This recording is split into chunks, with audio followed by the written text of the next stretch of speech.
So we're back then with a quick first impressions video of all the abilities for Black Panther. I'm doing this for two reasons. One, I am a massive nerd.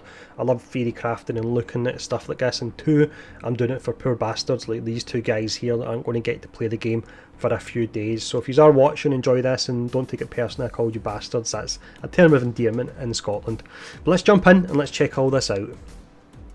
As mentioned then, this is the first time I'll actually be checking out the actual kit here. Now there's a lot that's going on in tooltips, so this video isn't about half an hour long. I will just kind of quickly look over them. So you can see you've got your standard light attack here. Press it multiple times. The one thing that's interesting with this is the last hit of the combo, it says it inflicts significant damage, so you're encouraged to do longer combos with Black Panther. You'll maybe need to get your Jarvis barrier, something like that on him, and vulnerability to help you do it. Your standard one here, you're holding the light attack on the air to perform a downward claw strike. Let's check the next one here. Press your light attack 3 times while sprinting to perform the series of kicks. There it is, that's the one from Civil War, and it's nice to do, awesome. I'll be doing that all day long now. And then let's see, we have out from under, a light dodge attack. Press your light attack after dodging to evade. Simple enough stuff. Oh, there we go. I remember we heard about that Panther Scratch, a light wall attack. So you hold on to the wall and you can jump towards them. That is absolutely awesome. That's some pretty nice stuff already. And we're only in the light attack section. We've got Kinetic Slam next. So it's a light intrinsic attack. So use the suit's stored energy. Perform an enhanced intrinsic attack version of the signature. So to do this, hold R2 before performing Only King's Stand to quickly launch towards the ground and send out a shockwave of energy. Which one was Only King's Stand? Let's see, I'm not looking at the names too much on them. Ah, there we go, it was that one there. So we're doing that. Let's check these out before we move on to the heavy attacks. So we've got out of my sight signature attack, hold down the light attack button. This is where you juggle them up in the air. So real nice to do that. Let's see, there we go, we've got a nice little juggle there as well if you tap it once they're in the air. And this is the proper juggle one actually, so you're using your intrinsic for that. It's interesting to see the different abilities and how they're actually modified with the intrinsics here. Now let's check out heavy attacks. We've got Pounce. Pounce is amazing, I've done it a few times in the campaign already. I believe there's an upgraded version of this where you can use it in exos and it locks down the enemy while you're actually on them. So you're able to lock down an exo or an adaptoid, for example, for 10 seconds. Now let's see what you need to actually do this. So you'll be holding down your heavy attack button. I know you've got a 10-second cooldown, but I'm curious how often you can do this. Can you lock down people all the time? So that would be awesome. Here's the upgrade here actually. I was talking about cat grab. So hold your right trigger before triggering Pounce to use the suit's kinetic energy to break through enemy defences, ensuring a grab on tougher and larger enemies. Look at that. That's awesome. Now next we've got Panford dive here, so this one is a heavy attack. So let's see, press your heavy attack to perform a dive and claw strike from the ground or in the air, and then you rapidly press it for a combo. We have Kinetic Pulse, so this is your light attack 5 times into your heavy attack, and then you do the kind of kinetic explosion. Let's watch it here. There we go, you throw out daggers as well before it. Awesome stuff. Then Spinning Claw. Wow, that looked good. Let's see that again. Bloody hell, that looks awesome. So that's your heavy attack while you're sprinting. Panther Stomp, heavy dodge attack. So we're pressing our heavy attack after dodging. Let's see this. That's pretty nice as well there. Finishing up the heavy attacks, Kinetic Daggers. Wow, let's see this. Oh geez, that looks great. So with this one, press your heavy attack while on the wall to kick off and throw 3 kinetic daggers at the ground that explode and launch targets into the air. So far, these look pretty damn good. Now we've got ranged, not a lot going on here unfortunately, but I'm hoping that we can buff it a bit more through your different trees, your speciality and mastery and so on. But we've got Devastating Daggers, so you'll basically hold down your L2 and then you press R2 to throw a dagger. Each dagger that's in the target will apply a debuff that increases melee damage taken by 3%, that's pretty low, hopefully we can get it higher. Debuff can stack up to 3 times, so 9% at the moment. The daggers will dematerialise after a short duration, reducing the effects of the debuff. I really like the idea of this, that it's encouraging you to use melee and ranged as opposed to characters where you just spam bag of tricks, you just spam missiles. Absolutely love this. Give us more of this, please. And then we have Capanga Daggers, I'm going to call that. I'm not sure if that's how you say it. So let's see. You hold R2 while aiming to equip a dagger that will seek out its target when thrown. We've got some upgrades to it. We've got Strike True. So this one, you can throw multiple after doing the first one. And then this one here, Armor Crush. The Capanga Daggers will now pierce through its target before coming back around for a second hit. Kind of like the boomerang arrow on Hawkeye actually. Intrinsic next here. So let's see, Panford Cowl, hold R2 to block incoming attacks. Blocking attacks nullifies the damage and increases the intrinsic meter. Attempting to block a strong or unblockable attack will deplete all intrinsic energy and result in an exposure to attack. Blocking does not interrupt combat or traversal abilities and can be performed while in mid-air. Let's see what else it's saying. Yeah, let's keep going down here. Looks like there's quite a lot going on with that. It's something I'm going to have to spend more time with. You've got your parry here anyway, when you just tap your R2 button. And then we have, let's see, reduces the amount of intrinsic depleted when you kind of fail the block. Increase the base intrinsic energy threshold by 5%, allowing the suit to automatically generate more energy when it's low. Okay, and let's check out these ones. Kinetic Burst, light intrinsic attack. Use the suit's stored energy to perform enhanced intrinsic attack versions of light. Hold R2 before performing a light combo finisher to send out a burst of kinetic energy, along with the attack increasing the damage and range. And then next here, what's this one here? Energy Kick. There we go. It's just kind of modified versions of the ones we've looked at, so we'll go through these quick. What have we got? Kinetic Boom. Oh, that's different. That's nice. Bloody hell. Let's watch the animation in that again. That is sweet. And then we have Resolute Power. Jeez. That aimbot's taking an absolute beating there. Here we go. Let's see it again. Very nice. Then we're on to the final part of this tree here, Percussive Blast. So you tap R2 when the intrinsic meter is filled to trigger a burst of kinetic energy, knocks away nearby enemies and increases all damage done by 10% for 10 seconds. Okay, maybe you want to run an intrinsic build with them and just keep that charged up as much as you can. Energy reserves. So all actions that generate intrinsic energy will generate additional energy to fill the meter faster while the overcharge buff is active, allowing the effect to be triggered more rapidly or to perform intrinsic attacks more often. That with some intrinsic buffs on your gear could work really nice. And then I've got no idea how to say that. Pataz, push. Receive a burst of willpower when triggering Percussive Blast and extend the duration of the overcharge buff by 3 seconds. Okay, really nice so far. Let's jump into the speciality tree now. So we've got our heroics here. So you've got Kimono Beads. I still can't say that right. I know they said it in the campaign differently, but I just can't get it right. So let's see. You'll throw these out. They seek out enemy targets, dealing a large burst of stun damage and reducing the target's impact resistance. Then we've got this one upgrade that I've put into at the moment. So let's see. Throw out a set of recovery beads that seek out heroes and provide willpower recovery over time. Okay. And then Kimono Power upgrade. Increase the amount of Kimono beads thrown to target even more enemies. Recovery beads will restore a greater amount of willpower. Sounds very nice. I actually go for that snout actually. Can I do that? Why can I not?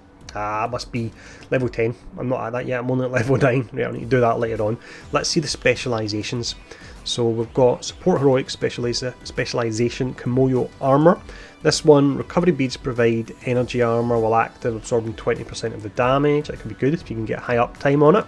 Recovery beads provide additional offensive capabilities, targeting nearby enemies with bolts of energy.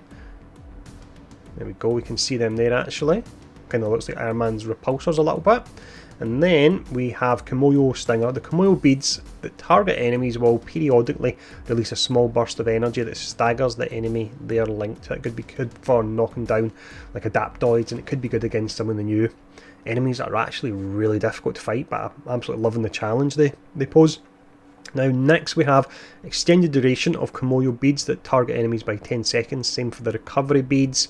We have Commodial Missiles. The recovery beads will automatically shoot and destroy enemy projectiles fired at the hero. That's pretty awesome. I do like that. Let's see. I mentioned the other night, I've not played the Super Adaptoid much, but I believe there's turrets in it, and if those turrets fire missiles, you could fire this out and maybe destroy all the missiles, which could be good fun. And then Commodial Bombs. So after the Commodial beads acquire an enemy target, press left on your D-pad to detonate the beads, creating a large burst of kinetic energy. So that's the support. Here's the assault. So this one here, you're throwing out your spear, can pin up to 3 enemies. The spear will pierce through targets it's unable to pin. Upgrade wise, throw the spear creates a vortex. We've seen that last night actually. And then forged in vibranium. Throwing the spear while the intrinsic meter is full will increase its damage by 15% and instantly trigger the vibranium status effect on all targets it hits. So that, I'm still getting used to the new status effects, but I believe you've got the enemies that are overcharged, and I think it's the vibranium status effect that gets rid of that. I'm still getting used to it. If it's not, don't give me a hard time in the comments below. But we have immovable objects, so let's see. In addition to pinning enemies, the vibranium spear will now pulse with energy, dealing 30% of its base damage over time to all targets pinned by the spear, and deal additional damage to enemies it cannot pin. Okay. And then meteoric impact. Oh bloody hell, jeez, that was good. Construct a vibranium spear designed to release a kinetic pulse and impact, hitting all enemies within a large area. Removes the pinned effect from the spear. That's fair enough, to be honest. You won't need it because it will blow everyone up. No more mercy. Yeah, this is one we heard about as well. So you're throwing out 3 spears here. Reduce the time it takes to build up each charge. The smaller spears can only pin 1 enemy per spear. And then what have we got here? We've got Invader's Regret. Increase the power of the spear vortex, allowing it to affect a larger area and destroying enemy projectiles. Plentiful Harvest. Enemies defeated by the Vibranium Spear have a 10% chance to drop Heroic Orb. There we go for your heroic build. Tougher enemies have a chance of triggering the effect. And then we have your Varar's Sun. My voice is starting to go here, apologies. Every enemy hit by the spear grants 10% intrinsic meter. Again, that could be interesting. Definitely an intrinsic build is something that I'm going to look into on him. But we now have Bass Chosen, which is the ultimate. So with this one here, reduces damage by 20%, increases damage dealt by 10%, automatically use the unlocked intrinsic attacks without consuming intrinsic energy, okay? And then this one here, let's see, Ancient Defense. With Ancestral Energy infused in the Panford suit, strong and unblockable attacks can now be blocked and parried while the ultimate heroic is active. So that's pretty awesome. That's your red attacks, I would imagine. Yeah, it's going to be your unblockable. Very nice. Cap can do that now. Black Panther can do it as well. Increase the duration of Bass Chosen by 10 seconds. That's a fair amount. And what have we got? Adored Ones. Triggering the ultimate heroic summons 2 Spectral Wakandan warriors to fight or to aid you in battle. Awesome. And then King of Necropolis. Triggering the ultimate heroic will revive nearby fallen allies and restore willpower. I'd much rather get the summons, unless of course you're probably doing the mega level threat. Then we've got Panford's Roar. Triggering the ultimate heroic will apply the Mark of Bass debuff on all nearby enemies, increasing the damage taken from all sources by 10% and reducing the damage of all their attacks. So you're doing an additional 10% and that's going to increase the damage they take as well. So I'm curious how the math works on that, because the math can be a bit strange in game. Hopefully it will work out more than just 10%. But the next tree here, or the other side of the tree, we have Ancestral Memory. While the ultimate heroic is active, the kinetic burst from the percussive blast is supercharged, dealing additional damage and making it a heroic attack. Okay. And then we have History is Shared. Triggering the ultimate heroic will grant all nearby heroes a burst of energy that will fill their intrinsic meters. That could be really good with certain team setups, filling that up. And then Realm Shift. So while the ultimate heroic is active, hold in this instance circle to have Bass teleport Black Panther towards a nearby enemy. Let's just see the animation again.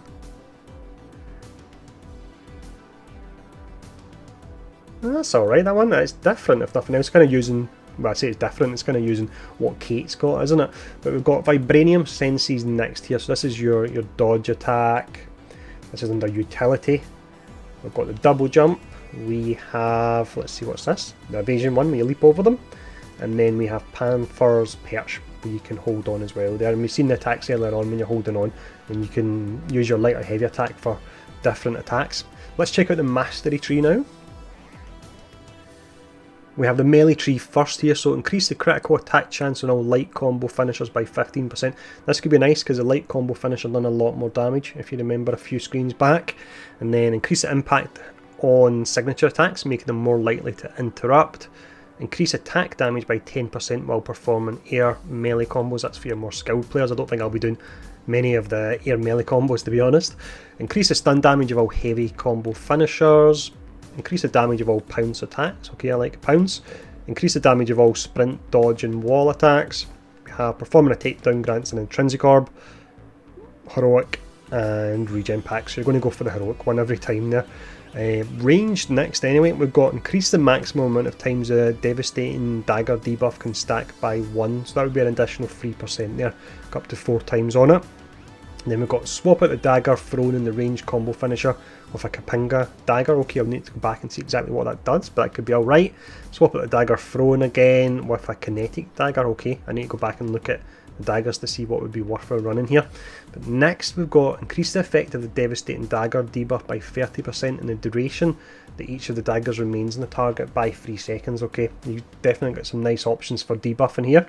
While targeting the daggers, mark up to 2 targets with the reticle to select which enemies they seek out, and then increase the stun damage. Next up here, increase the crit attack damage dealt from all daggers by 10%. That's not that good. It'd be nice if it was a crit chance, not crit damage. But increase the impact on the range combo finisher, increasing the chance it will interrupt enemies. That could be really good actually, because you can throw out the combo finisher really quick, and you can throw your 3 daggers, interrupt them, then run in and just start smashing them with your claws. But this one is Oxford Graduate, so increase the stun damage of all ranged weak point attacks by 10%. I'd probably go for the middle one from a second ago. Intrinsic wise, reduce the cost of all intrinsic attacks, so if you're going for that setup, reduce the amount of damage taken from attacks based on the amount of intrinsic energy stored up to a maximum of 10%. That's an interesting mechanic. And then build up a small amount of intrinsic energy in each successful melee attack. We have increase the damage of all intrinsic attacks by 10%, increase the amount of intrinsic energy gained when blocking and parrying, and then increase the base intrinsic energy threshold by 5%, allowing the suit to automatically generate more energy. We've seen something like that earlier, so I wonder if you had the 2 of them for the 10% how quick it would go up. But we have, to finish off this tree, increase the stun damage dealt from all light intrinsic attacks, increase the damage dealt by all heavy intrinsic attacks, and then finally increase the damage dealt to the enemy when parrying. So I don't actually parry or block much at all, I just always dodge. I hate trying to use the 2 different buttons and figure out if it's a yellow or red attack, so that won't really be for me. But finishing up, intrinsic overcharge, so increase the range of the kinetic burst by 20% and taunt all enemies it hits. Okay, and then increase the damage of the kinetic burst from percussive blast, increase the stun damage of the kinetic burst. We have increased the crit attack chance by 10% and critical attack damage by 10% during the overcharge buff. That could be good there. Increase the amount of willpower recovered when you trigger overcharge. And then let's see, we've got restore 5% intrinsic energy when defeating an enemy while the overcharge buff is active, a way to keep the buff potentially still going there. And then right at the end here, defeat an enemy while the overcharge buff is active is a 20% chance to drop an intrinsic orb. Let's see, heroic orb or regen. So there you go, you can maybe do an intrinsic style build, an intrinsic heroic build where you try and stay in your overcharge, defeat enemies, and you'll get the heroic orbs dropping as well. But that is his entire kit, so for anyone that can't download the game yet, I hope that has been helpful, and I hope my first impressions on it has been insightful as well. And really, thanks for tuning in for this one, stay safe, and I'll see you all again soon.